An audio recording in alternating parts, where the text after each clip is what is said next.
నమస్తే ఫ్రెండ్స్, నేను మీ Sravani Harsha. Welcome back to our channel. ఇవాళ మన కథ దేవుడు చేసిన అద్భుతం. కథని చివరి వరకు వినండి. నచ్చితే గనక ఖచ్చితంగా తప్పకుండా ఒక్క లైక్ చేయండి. ఈ కథ పైన మీ విలువైన స్పందనని కామెంట్ రూపంలో మాకు తెలియజేయండి. కొత్తవారు ఎవరైనా చూస్తున్నట్లయితే మన ఛానల్ని సబ్స్క్రైబ్ చేసుకోండి. ఒక తల్లి తన నెలలు నిండని పసికందుని గుడిమెట్ల మీద వదిలి వెళ్ళిపోయింది. ఆ తర్వాత ఏం జరిగిందో చూసి జనాలు కూడా షాక్ అయిపోయారు. ఏం జరిగింది అనేది ఈ కథలో మనం విందాము. అజయ్ ఇంకా కీర్తి సంతోషకరమైన జీవితాన్ని గడుపుతున్నారు. అజయ్కి 2 చిన్నపిల్లలున్నారు. ఒక కొడుకుకి 5 ఏళ్ళు, మరో కొడుకుకి 3 ఏళ్ళు. పెద్ద కొడుకు పేరు ఆకాష్, చిన్న కొడుకు పేరు వికాస్. వాళ్ళందరూ చాలా సంతోషంగా తమ జీవితాన్ని గడుపుతున్నారు. కానీ వాళ్ళకి రాబోయే ఇబ్బందుల గురించి ఏమాత్రమూ తెలీదు. అజయ్కి కొన్ని ఆరోగ్య సమస్యలు ఉండేవి. డాక్టర్ని కలవమని కీర్తి చెప్పినప్పుడు చిన్న చిన్న సమస్యలకే డాక్టర్ దగ్గరికి వెళ్లాల్సిన అవసరం ఏముంది అని కీర్తి మాటల్ని కొట్టిపారేసేవాడు అజయ్. కానీ క్రమక్రమంగా అజయ్కి నొప్పి పెరగడం ప్రారంభించింది. అతను తప్పక డాక్టర్ దగ్గరకు వెళ్లాల్సి వచ్చింది. డాక్టర్ ఆయనకి కొన్ని మందులిచ్చి కొన్ని పరీక్షలు చేయించమని చెప్పాడు. 24 గంటల తర్వాత ఆయన టెస్ట్ రిపోర్ట్లు రావాల్సి ఉంది.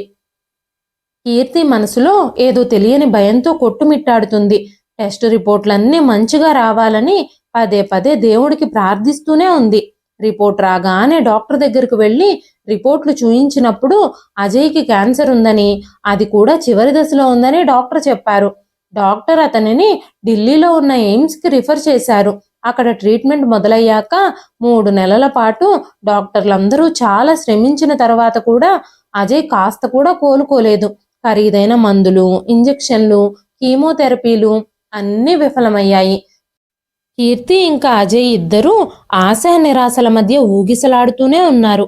అజయ్ కుటుంబం కోసం, తన పిల్లల కోసం చాలా కలలు కంటూ ఉండేవాడు.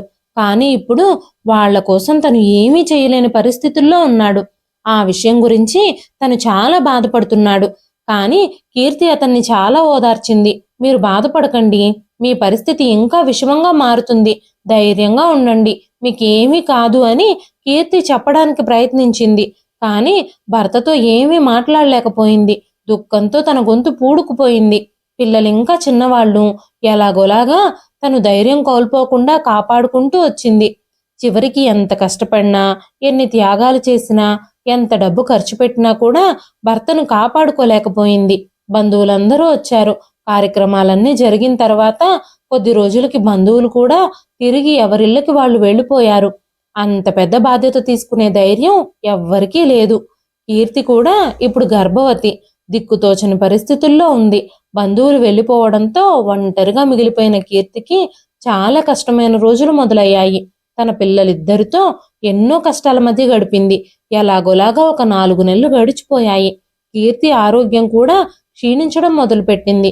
అకస్మాత్తుగా ఒకరోజు కీర్తికి నొప్పులు రావడం మొదలయ్యాయి. ఇరుగు పొరుగు వాళ్ళు తనని హాస్పిటల్కి తీసుకెళ్లారు.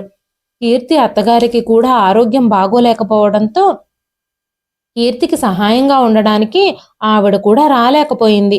అదే సమయంలో కీర్తి ఆసుపత్రిలో ఒక ఆడబిడ్డకు జన్మనిచ్చింది. ఎలాగోలాగా 3వ రోజు కూతురుతో ఇంటికొచ్చింది. ఇరుగు పొరుగు వాళ్ళందరూ ఎంతగానో ఆదుకున్నారు. చుట్టుపక్కల వాళ్ళు ఎంత సాయం చేసినా అదెంతవరకు పనిచేస్తుంది? మిగిలిన బాధ్యతలన్నీ అదే విధంగా ఉన్నాయి. తన జీవితమే నాశనం అయిపోయింది. భగవంతుడే తనకు అన్యాయం చేశాడు. అలాంటప్పుడు తను మనుషుల నుంచి ఏం ఆశించగలదు? ఈ బలహీన స్థితిలో ఆమె ఏడుస్తూనే రోజులు గడుపుతుంది. ఎటు నుంచి ఆదాయం వచ్చే వనరులు లేవు. అప్పుడే కీర్తి వేరే ఏదైనా ఊరికి వెళ్ళి ఏదైనా పని వెతుక్కోవాలని నిర్ణయించుకుంది. ఎందుకంటే అదే ఊర్లో ఉంటే తనకి చిన్న పని కూడా దొరకడం లేదు. నగరంలో ఏదైనా చిన్న ఉద్యోగంలో చేరాలి అని అనుకుంది. ఆమె తన 3 పిల్లల్ని తీసుకుని తెలియని ఒక దారిలో బయలుదేరింది. అనుకోకుండా రైల్లో కీర్తి ఒక కుటుంబాన్ని కలుసుకుంది. ఆ కలిసిన మహిళ కీర్తికి సహాయం చేయాలని నిర్ణయించుకుంది. ఆమె కీర్తిని, తన పిల్లల్ని తనతో పాటు తీసుకెళ్ళింది. కీర్తికి తన ఇంటి దగ్గరలోనే ఒక గది ఇచ్చి చిన్న చిన్న పనులు చూపించింది. జీవనోపాధి కోసం కీర్తి పగలు రాత్రి కష్టపడాల్సి వచ్చింది. తన కూతురు చాలా చిన్నది. తనని ఒంటరిగా వదిలి తన పనికి వెళ్ళలేకపోయింది. పనికి వెళ్ళకపోతే రోజు గడవని పరిస్థితి. అలాంటి పరిస్థితుల్లో కీర్తి చాలా నిస్సహాయంగా మారిపోయింది. తను పనికి వెళితే ఆ చిన్న పాపను చూసుకోవడానికి ఇంట్లో ఎవ్వరూ లేరు. ఉదయం నుంచి సాయంత్రం వరకు తను ఏడుస్తూనే ఉండేది. అందుకే కీర్తి బాగా ఆలోచించి తన గుండెని రాయి చేసుకుని ఆ చిన్న పాపని గుడిమెట్ల మీద పడుకోబెట్టి గుడి వెనకాలే దాక్కుంది. ఆ పాప పెద్ద పెద్దగా ఏడవడం ప్రారంభించింది. తల్లి హృదయం బాధతో మెలికలు తిరుగుతున్నా సరే ఆవిడ నిస్సహాయంగా నిలబడుంది. 3 పిల్లల్ని పెంచడం తనకు చాలా కష్టంగా మారింది. తన కూతుర్ని ఎవరైనా తీసుకెళ్లి సక్రమంగా పెంచుకుంటారు అన్న ఆశతో గుడి వెనకే దాక్కునుంది.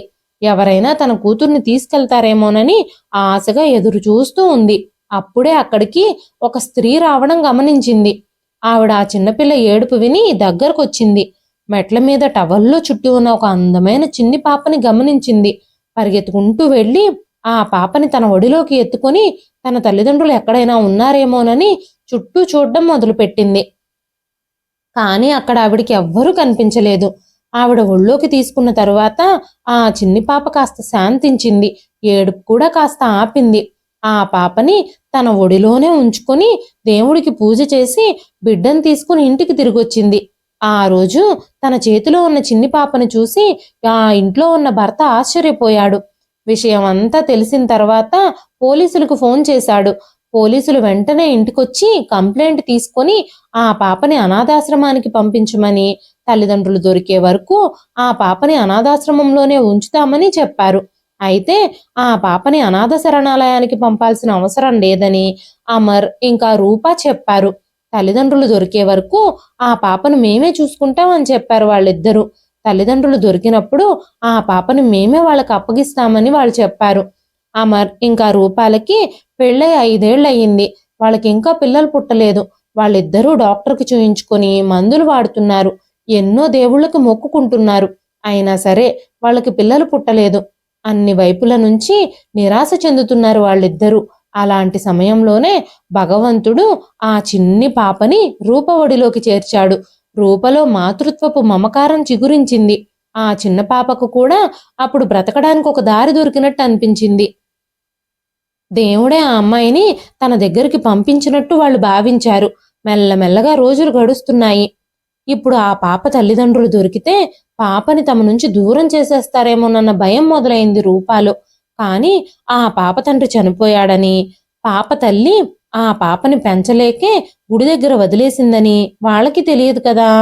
ఆ పాప రూప అమర్ల ఇంట్లో పెరగడం మొదలుపెట్టింది. ఆ పాపలోనే రూప ఇంకా అమర్ ఇద్దరూ వాళ్ళ ఆనందాన్ని వెతుక్కోవడం మొదలుపెట్టారు. ఆ పాపకి 4 ఏళ్ళు వచ్చాయి. తనకి విద్య అని పేరు పెట్టారు. అకస్మాత్తుగా ఒకరోజు రూప కళ్ళు తిరిగి పడిపోయింది. వెంటనే తన భర్త రూపని డాక్టర్ దగ్గరికి తీసుకెళ్లాడు. పరీక్షలు చేసిన తర్వాత ఆమె గర్భవతి అని వైద్యులు తెలిపారు.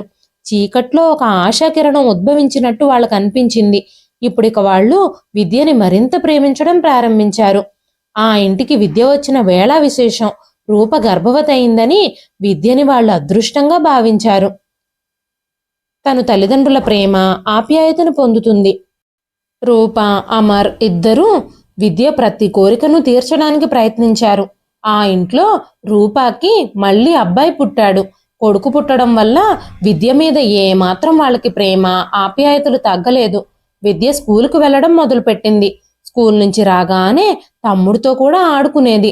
విద్య తమ్ముణ్ణి చాలా ప్రేమిస్తుంది. అలా చదువుకుంటూనే విద్య 8వ తరగతికి చేరుకుంది. విద్య చాలా బాగా చదివేది. పేరుకు తగ్గట్టుగానే చదువులో ముందుండేది. చదువులోనే కాకుండా మిగతా కార్యక్రమాల్లో కూడా చాలా యాక్టివ్గా పాల్గొనేది. ఆగస్టు 15న, జనవరి 26న స్కూల్లో జరిగే కల్చరల్ ప్రోగ్రామ్స్లో తనే ముందుండేది.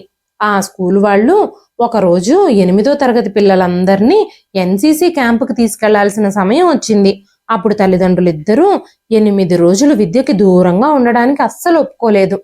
కానీ విద్య చాలా బ్రతిమాలిన తర్వాత విద్య కోరికను తీర్చడం కోసం తల్లిదండ్రులు ఇద్దరూ తనకి అనుమతి ఇచ్చారు.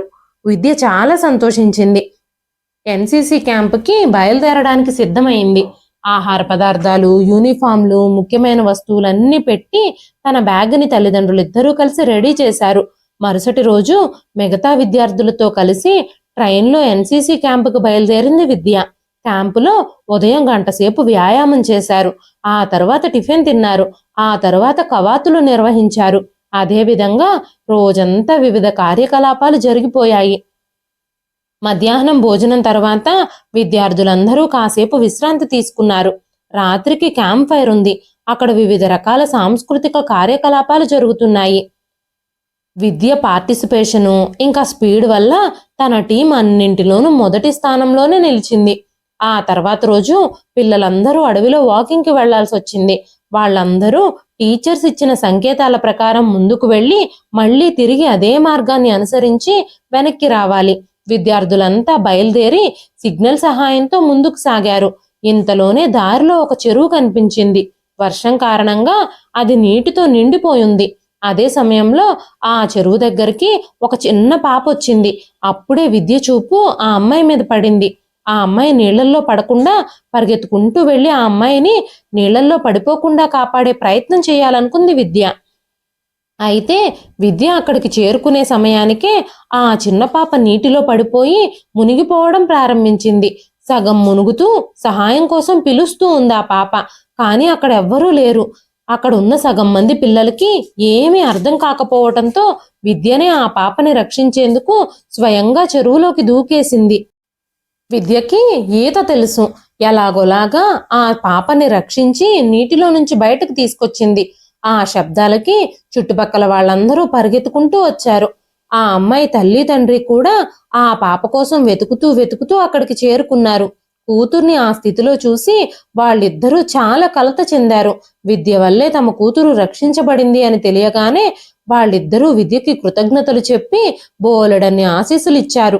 ఆ వార్త చాలా దూరం వరకు వ్యాపించింది. వార్తాపత్రికలో కూడా విద్య ఫోటోతో సహా తను చేసిన ధైర్య సాహసాన్ని ప్రచురించారు. తనకి అవార్డు కూడా ప్రకటించారు. మరుసటి రోజు రూప ఇంకా అమర్లు పేపర్లో విద్య ఫోటో చూసినప్పుడు మొదటగా వాళ్ళు చాలా భయపడ్డారు. కానీ ఆ పూర్తి వార్తంతా చదివిన తర్వాత వాళ్ళిద్దరూ చాలా సంతోషించారు. తమ కూతురు గురించి చాలా గర్వపడ్డారు. తను ఎప్పుడెప్పుడు ఇంటికి వస్తుందా, తనని ఎలా అభినందించాలా అని తల్లిదండ్రులిద్దరూ ఆసక్తిగా ఎదురు చూస్తున్నారు. తన తమ్ముడు కూడా తన అక్క క్యాంపుకు వెళ్లడంతో తన మీద బెంగ పెట్టుకున్నాడు. స్కూల్ నుంచి ఇంటికి రాగానే అక్క కనిపించకపోవడంతో చాలా ఏడ్చేవాడు. విద్య ఎప్పుడు వస్తుందా అని కుటుంబం అంతా ఎదురు చూడడం మొదలుపెట్టారు. విద్య ఇంటికొచ్చే రోజు రానే వచ్చింది. విద్య ఇంటికి రాగానే అమర్ తన కూతుర్ని ప్రేమగా కౌగిలించుకున్నాడు. స్కూల్ యానివర్సరీ ఫంక్షన్లో ప్రిన్సిపల్ నుండి విద్య తను చేసిన ధైర్య సాహసాలకి అవార్డు కూడా అందుకుంది. ముఖ్య అతిథి తనకి అవార్డు అందించినప్పుడు అమర్ ఇంకా రూపాల ఛాతీ గర్వంతో ఉప్పొంగిపోయింది. విద్య తమ కూతురైనందుకు తాము చాలా గర్వపడ్డారు.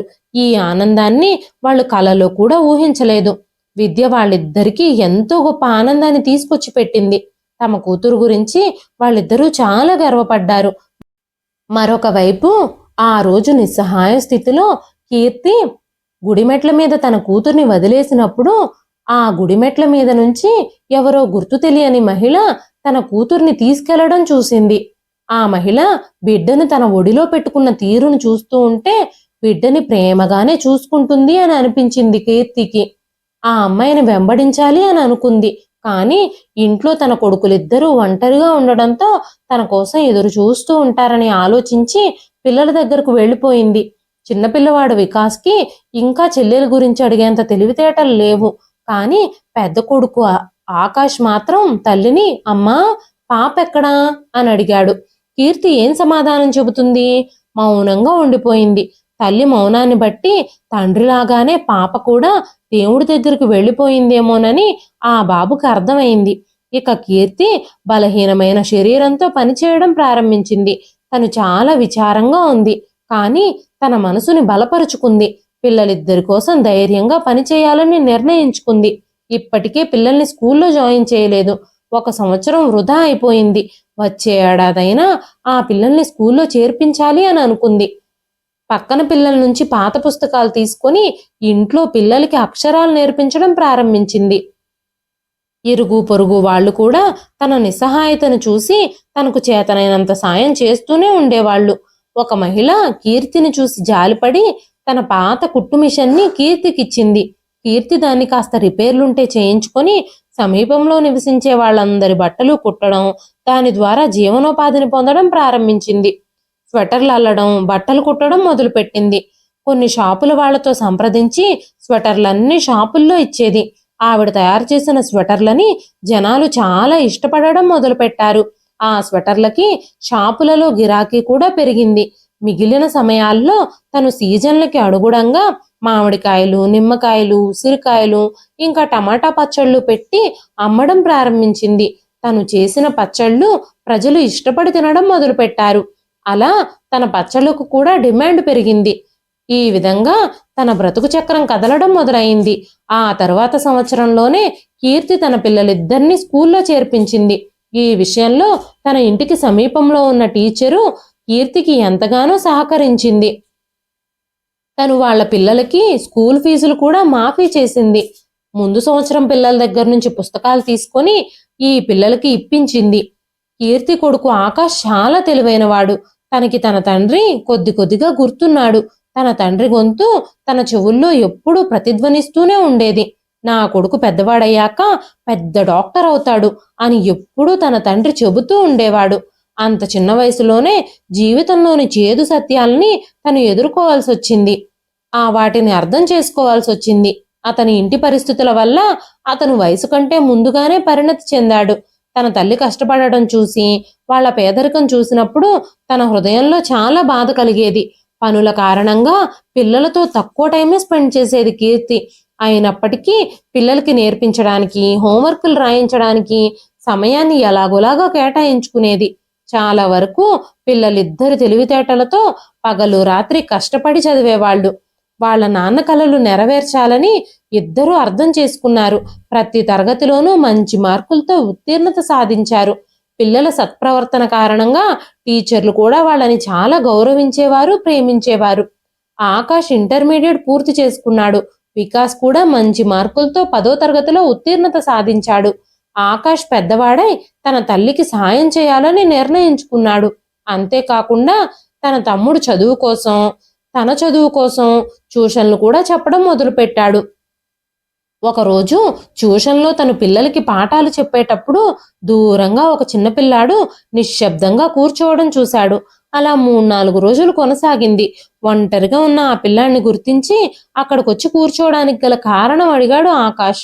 అప్పుడు ఆ పిల్లాడు ఆకాష్తో, మా నాన్న దగ్గర నాకు ట్యూషన్ ఫీజులు కట్టడానికి డబ్బులు లేవు, అందుకే నేను ఇలా దూరంగా కూర్చుని క్లాసులు వింటున్నాను అని చెప్పాడు. వెంటనే ఆ పిల్లాడిని చూసినప్పుడు ఆకాష్కి చాలా జాలి కలిగింది.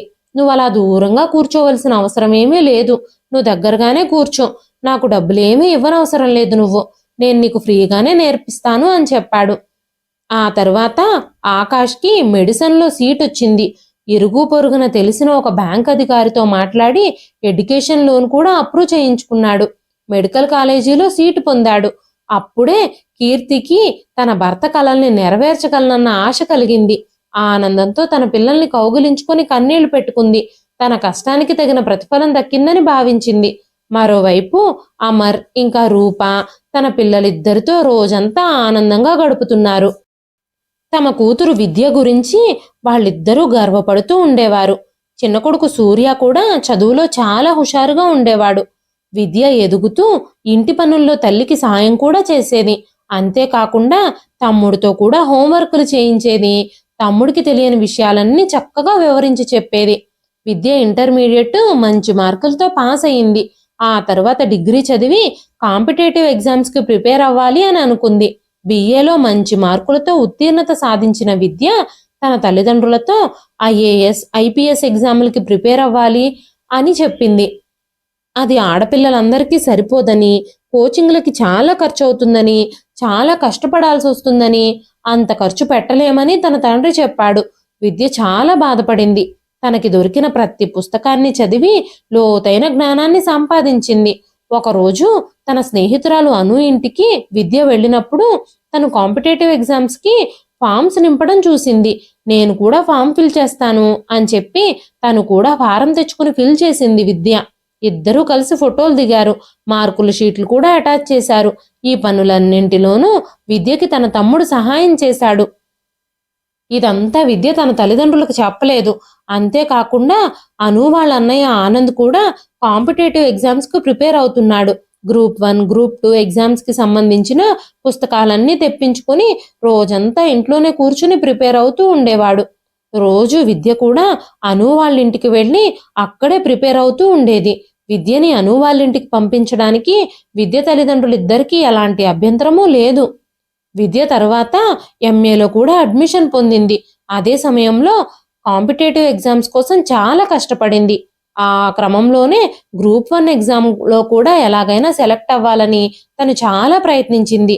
సెలెక్ట్ అయినా కాకపోయినా ఎగ్జామ్ రాస్తే కొంతైనా అనుభవం వస్తుంది, నాలెడ్జ్ పెరుగుతుంది అని భావించి పరీక్షలకి అప్లై చేసింది. అను కూడా గ్రూప్ 1కి అప్లై చేసింది. వాళ్ళిద్దరి రిజల్ట్ చూసినప్పుడు వాళ్ళిద్దరికీ మంచి ర్యాంకులు రావడంతో అను వాళ్ళ నాన్న కూడా చాలా సంతోషించాడు. కానీ విద్య ఈ పరీక్ష రాసిన విషయమే విద్య తల్లిదండ్రులకు తెలియదు. అను వాళ్ళ నాన్న విద్య తండ్రిని అభినందించాడు. కానీ అమర్ వెంటనే ఆశ్చర్యపోయాడు. విద్య ఎగ్జామ్ రాసిన విషయం మరి తనకు తెలియదు కదా, ఈ విషయాన్ని తన తండ్రికి ఎలా చెప్పాలా అని విద్య ఆలోచిస్తూ ఉంది. విద్య తల వంచుకుని, నాన్న, నేను మీకు తెలియకుండా ఒక తప్పు చేశాను. ఒక పరీక్ష రాశాను. అనుకోకుండా నేను ఆ పరీక్షలో విజయం సాధించాను అని చెప్పగానే విద్య తండ్రి విద్యను కౌగిలించుకొని, నా మూర్ఖత్వం కారణంగానే ఆడపిల్లలకి అంత కష్టం ఎందుకు అని నేను నీకు అడ్డుగా నిలబడ్డాను. నేనే నీకు క్షమాపణలు చెప్పాలమ్మా. అయితే ఉరవళ్ళు తొక్కుతున్న నదిని ఎవరైనా అడ్డుకట్ట వేసి ఆపగలరా? నీ విషయంలోనూ అలాగే జరిగింది అన్నాడు అమర్. మొదట్లో తన తండ్రికి తెలియకుండా ఎగ్జామ్ రాసినందుకు విద్యకి చాలా భయమేసింది. కానీ ఇప్పుడు తండ్రి తన విజయం చూసి తనని కౌగిలించుకున్నప్పుడు విద్యకి చాలా గర్వంగా అనిపించింది. ఆ తర్వాత విద్య చాలా కాన్ఫిడెంట్గా ఇంటర్వ్యూ కూడా క్లియర్ చేసింది. తన ఉద్యోగంలో ఎప్పుడు జాయిన్ అవ్వాలో, ఎప్పుడు రిపోర్ట్ చేయాలో సంబంధించిన లెటర్ కూడా వచ్చింది. తన విజయం పట్ల తల్లిదండ్రులు చాలా సంతోషించారు. ఆ ఉత్తరం అందిన తర్వాత తల్లిదండ్రుల మనసులో చాలా సందిగ్ధం తలెత్తింది. తన కూతుర్ని అంత దూరం ఎలా ఒంటరిగా పంపించాలో అర్థం కాలేదు. మొదటిసారిగా విద్య తన ఇంటి నుంచి పూర్తిగా ఒంటరిగా బయటకు వెళ్లాల్సి వచ్చింది. అప్పుడు అమర్ తన మనసుకు తానే సర్ది చెప్పుకోవడం మొదలుపెట్టాడు. ఎవరి సహాయము లేకుండానే తనే స్వయంగా ఫామ్ ఫిల్ చేసి ఎగ్జామ్ రాసి పాస్ అయింది నా కూతురు. ఇప్పుడు తన దారికి అడ్డంకులు కల్పించడం సరికాదు అని ఆలోచించి విద్యను ట్రైనింగ్ కోసం పంపించారు. ట్రైనింగ్ అనంతరం విద్య సీనియర్ అధికారిగా నియమించబడింది. అప్పుడు విద్యకి కారు, బంగ్లా అన్నీ లభించాయి. విద్యకి అపాయింట్మెంట్ లెటర్ రాగానే ఆ డేట్లోనే జాయిన్ అయ్యి ఐఏఎస్ ఆఫీసర్గా ఛార్జ్ తీసుకుంది. తల్లిదండ్రులు తన విషయంలో చాలా సంతోషించారు. విద్యకి ఢిల్లీలో పోస్టింగ్ వచ్చింది. అదే సమయంలో అను వాళ్ళ అన్నయ్య ఆనంద్కి కూడా ఐపీఎస్ పరీక్షలో ఉత్తీర్ణత సాధించాడు. అనుకోకుండా తనకి కూడా ఢిల్లీలోనే పోస్టింగ్ వచ్చింది. విద్య ఇంకా ఆనంద్ ఒకరినొకరు తరచుగా కలుసుకునేవారు. కొన్నిసార్లు ఆఫీస్ మీటింగ్లలో, కొన్నిసార్లు పర్సనల్గా, కొన్నిసార్లు అధికారిక మీటింగ్లకి, సమావేశాలకి హాజరయ్యేందుకు కలిసి వెళ్ళేవారు. విద్య అన్యాయాన్ని ఎదిరించడం గురించి, పేదవాళ్ళకి సహాయం చేయడం గురించి, తను నిజాయితీగా తన బాధ్యతలను నిర్వర్తించడం గురించి పేపర్లో వార్తలు వస్తూ ఉన్నప్పుడు తన తల్లిదండ్రులిద్దరూ విద్య విషయంలో చాలా గర్వపడేవారు. విద్య ఇంకా ఆనందులు కూడా చాలా సాన్నిహితంగా ఉండేవారు. వాళ్ళిద్దరి మధ్య సాన్నిహిత్యం పెరుగుతూ వచ్చింది. విద్య తల్లిదండ్రులు తను ఒక ఆడపిల్ల కావడంతో ఈ విధంగా ప్రజలకు సేవ చేస్తూ ఇంత పేరు తెస్తుందని ఎప్పుడూ ఊహించలేదు. వాళ్ళిద్దరూ విద్య విషయంలో చాలా సంతోషంగా ఉన్నారు. సమాజంలో కూడా అమర్ ఇంకా రూపాల పట్ల గౌరవం పెరిగింది. అదే సమయంలో విద్యకి మంచి అబ్బాయిని వెతకడం కోసం చాలా ఆలోచిస్తున్నారు తల్లిదండ్రులు ఇద్దరు. ఎందుకంటే తను చాలా మంచి హోదాలో ఉంది. అంతకంటే గొప్ప హోదాలో ఉన్న వ్యక్తిని తీసుకొచ్చి తనకి పెళ్లి చేయాలి. అదే ఆందోళనలోనే తల్లిదండ్రులు ఇద్దరూ ఆలోచనలో మునిగిపోయారు. పేపర్లలో, పెళ్లి పందిరిలో, మ్యాట్రిమోనీ సైట్లలో కూడా వెతుకుతున్నారు. మరోవైపు ఆరోగ్యం బాగోలేక కీర్తి అర్ధరాత్రి వరకు నిద్రపోలేదు.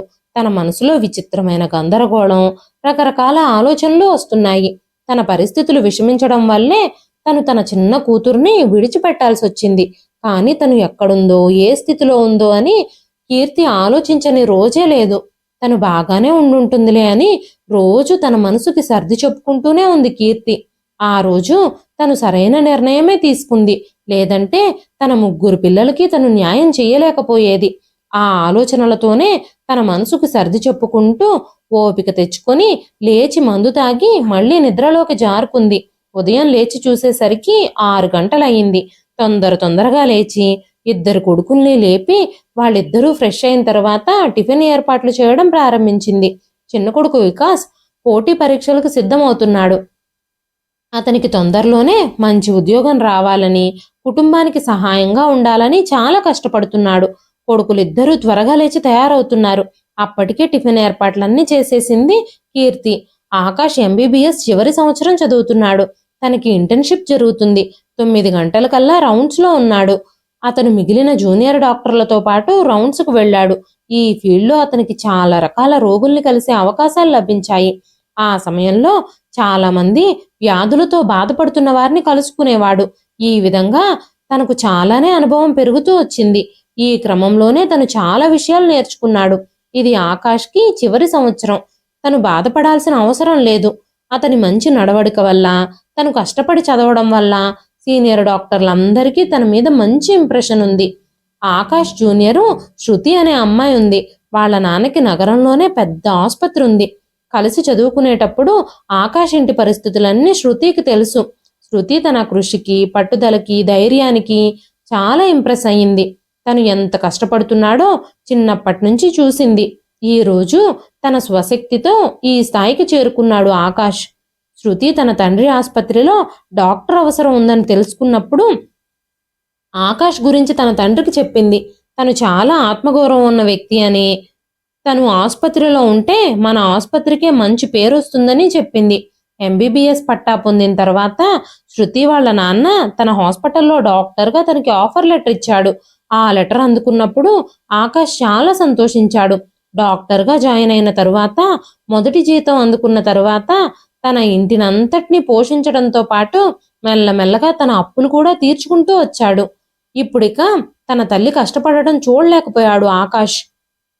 కీర్తి కూడా తన కొడుకు డాక్టర్ అవ్వడంతో చాలా సంతోషించింది.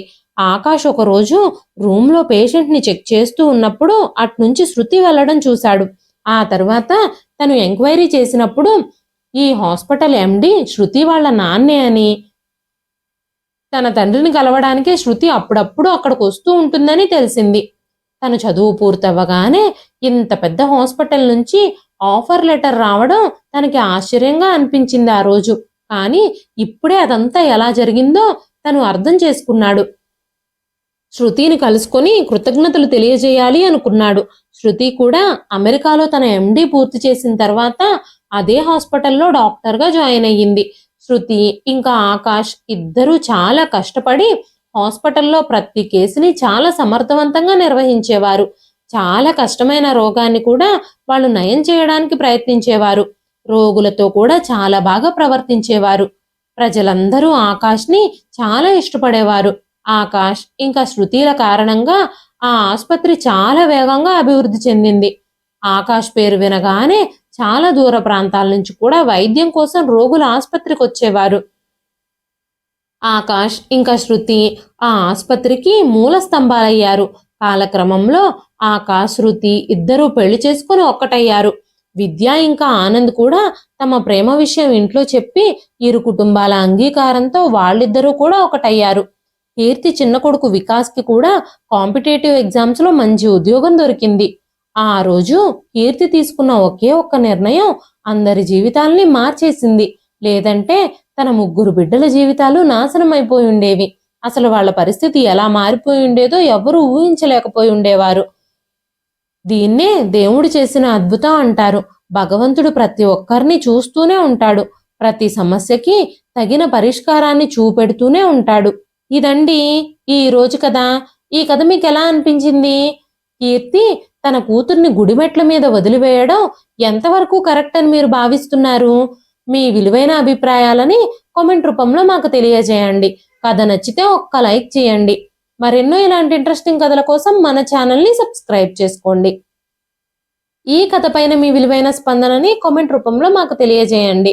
మరొక మంచి కథతో రేపు మళ్ళీ కలుస్తానండి. అంతవరకు సెలవు.